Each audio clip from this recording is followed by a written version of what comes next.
Hello viewers, আসসালামু আলাইকুম। Viewers, আজকে আমার আঙ্কেলের আর কি সার উল্লাস শেষের দিকে প্রায়। তো দেখেন আমার আঙ্কেল ক্লান্ত হয়ে গেছে আর কি সার ছেটাইতে ছেটাইতে জমিতে আর কি সার, মানে চারদিকে বন্যা হলে আর কি আমাদের এদিকে আর কি পানি নেই জমিতে, তবু মনে হয় সার দিতে হচ্ছে, কারণ ধানের যে চারা আছে, মানে ধানের জমি যেটা, সেটা ধান গাছগুলো লাল লেগে যাচ্ছে, কারণ জমিতে একদিকে পানি নেই আর একদিকে মানে প্রচুর রোদ আর কি, আকাশে প্রচুর রোদ থাকাতে দুধ আর কি সারগুলো খেয়ে ফেলতেছে। তো এই যে আমার আঙ্কেল আর কি জমিতে সার দিতেছে। তো আজকেও কিন্তু আগে প্রচুর রোদ আর কি, বাইরে থাকা যাচ্ছে না এমন অবস্থা।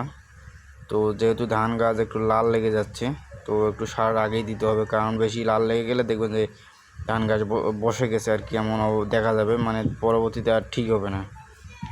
তখন দেখবেন যে আবার সার ওষুধ অতিরিক্ত দিতে হয়, কারণ দেখবেন যে একটা ধান গাছ একবারে আক্রান্ত হলে সেই ধান গাছটা ঠিক করা অনেক মানে কষ্টের ব্যাপার আর কি, কষ্টসাধ্য ব্যাপার।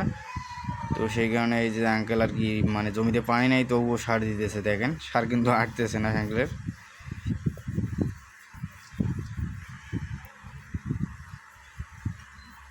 তো মূলত এইভাবে সার না দিলে জমির অবস্থা দেখবেন যে লাল পড়ে গেছে গাছের অবস্থা।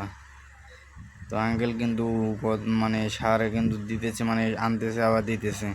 তো দেখেন এখন কিন্তু আইলের উপর দিয়ে দাঁড়ায় দাঁড়ায় আইল দিয়ে গিয়ে সার দিতেছে, কারণ যে ধানের গাছের যে পাতাগুলো সেগুলো যে কাটা কেটে যাচ্ছে আর কি, কেটে যাওয়াতে মানে করেন যেগুলো অনেক মানে চুলকায় আর কি, সে কারণে আর কি উনি মাঝে মাঝে যতটুকু সুযোগ পাচ্ছে ততটুকুই আর কি আইলের উপর দাঁড়াই দাঁড়াই সার ছিটাচ্ছে আর কি জমিতে। তো ভিউয়ার্স, এই অবস্থায় আমাদের এদিকে আর কি বৃষ্টি নেই, পানির কোনো চিহ্ন দেখা যাচ্ছে না, আর অন্য অপর দিকে মানুষ পানি পাচ্ছে না। তো ভিউয়ার্স, সবাই ভালো থাকবেন, সবাই সুস্থ থাকবেন ইনশাআল্লাহ, আর আমাদের চ্যানেলটি সাবস্ক্রাইব করে পাশে থাকবেন। আসসালাম।